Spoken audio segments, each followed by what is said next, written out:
Hello everyone. आज का हमारा टॉपिक रहेगा भारत के राष्ट्रपति की सामान्यकालीन शक्तियाँ, और इसमें हम लोग जो पार्ट टू है आज उस पर डिस्कस करेंगे। पहले जो कार्यपालिका शक्तियाँ हैं, सामान्यकालीन शक्तियों की एक टाइप है जो, वो हम लोग पार्ट वन में डिस्कस कर चुके।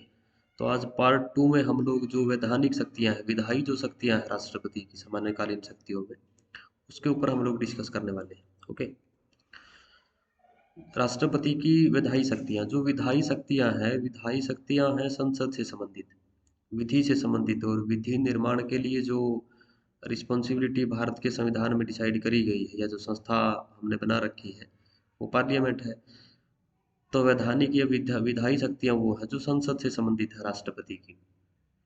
तो इसमें पहले यदि हम लोग देखें तो वह अधिवेशन बुलाना और सत्रावसान करना, यानी जो संसद के, हमारे यहाँ पे दो सदन है, एक लोकसभा है जो लोअर हाउस है, अपर हाउस राज्यसभा है। दोनों सदनों का इकट्ठा ही अधिवेशन बुलाया जाता है। हालांकि अलग से सरकार के सतर पर भी एक मंत्रालय की स्थापना करी गई है, संसदीय कार्य मंत्रालय इसके लिए पर्टिकुलर कार्य करता है। तो डेट डिसाइड की जाती है, राष्ट्रपति के नाम से आदेश जारी होता है, और किस डेट से किस डेट के बीच में बुलाना है या नहीं बुलाना है, ये डिसाइड करना ये राष्ट्रपति का कार्य होता है।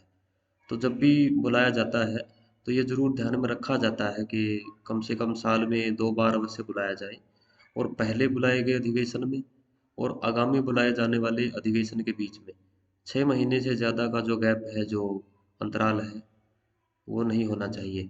लेकिन व्यवहारिक तौर पर हमारे यहाँ पे अभी 3 बार अधिवेशन जो है संसद का वो बुलाया जाता है, और दोनों जो सदन है उनका इकट्ठा ही अधिवेशन बुलाने की व्यवस्था रहती है।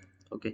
नेक्स्ट है अधिवेशनों का उद्घाटन और संबोधन, यानी जो संसद के अधिवेशन बुलाया जाता है तो उसका जो इनॉग्रेशन है, जो उद्घाटन है, वो राष्ट्रपति के अभिभाषण के साथ होता है। दोनों सदनों के सदस्य इकट्ठे बैठते हैं। जब भी पहला आम चुनाव होता है, आम चुनाव के बाद जब भी संसद का सत्र बुलाया जाता है तो उसका उद्घाटन किया जाता है।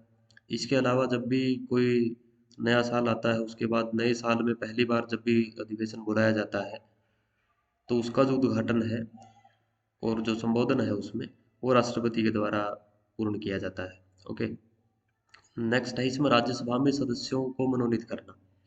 जो संसद में सदस्यों को मनोनयन की व्यवस्था है, यानी ऐसे सदस्य जिनका चुनाव नहीं होता है।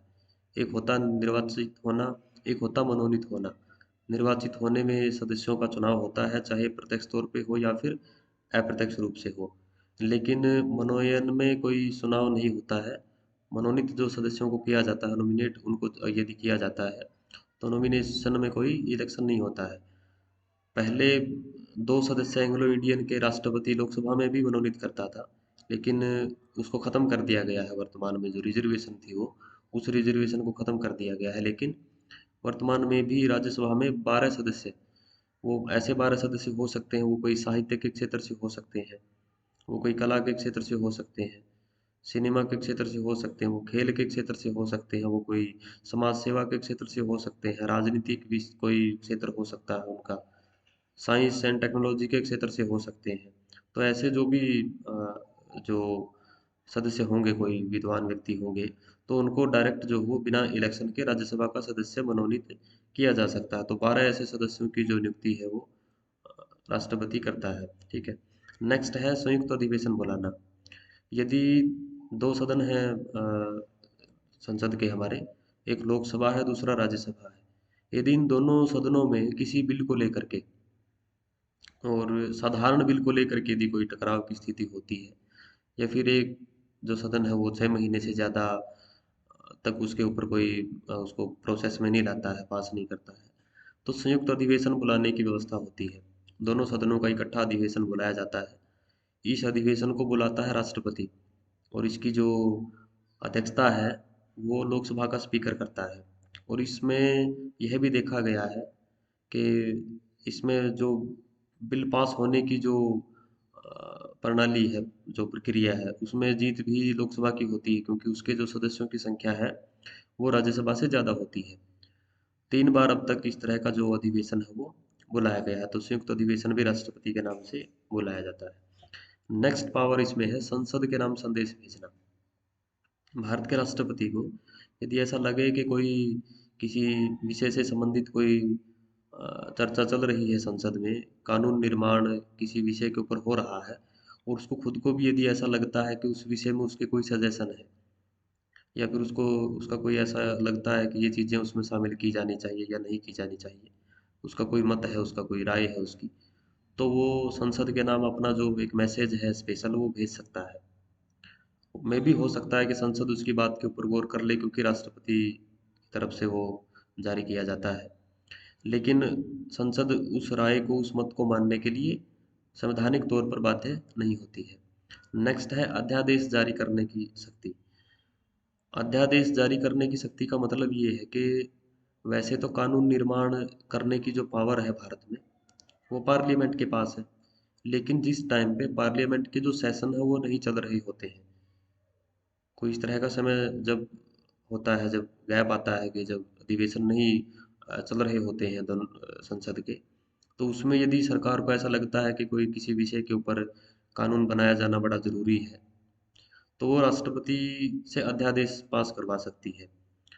आर्टिकल 123 जो है, उसके तहत संविधान का 123 नंबर का जो अनुच्छेद है, उसके तहत राष्ट्रपति कानून निर्माण कर सकता है, अध्यादेश जारी कर सकता है। लेकिन इसमें कुछ एक शर्तें हैं।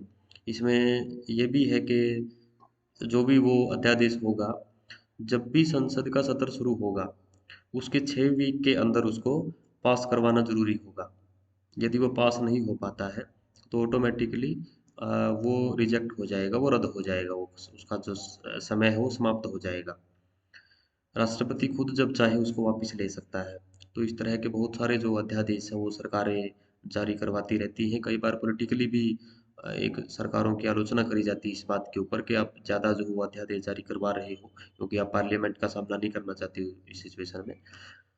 तो एक ये पावर है अध्यादेश जारी करने की। नेक्स्ट है संसद द्वारा पास बिलों के ऊपर स्वीकृति देना।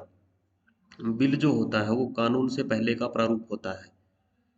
कोई भी जो संसद में बिल चल रहा है, विधेयक इसको हिंदी में कहते हैं, जब तक राष्ट्रपति उसके ऊपर सिग्नेचर नहीं करता है तब तक वो कानून नहीं बन पाता है, वो कोई एक्ट अधिनियम नहीं बन पाता है।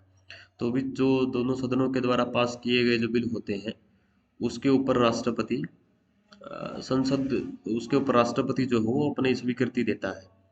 अगर वो चाहे तो साधारण जो बिल होते हैं उनको वो पुनर्विचार के लिए लौटा सकता है। यदि दोबारा से फिर जो वो दोनों सदनों के द्वारा पास करके भेजा जाता है, तो फिर जो है वो उनको उसको स्वीकृति देनी पड़ेगी।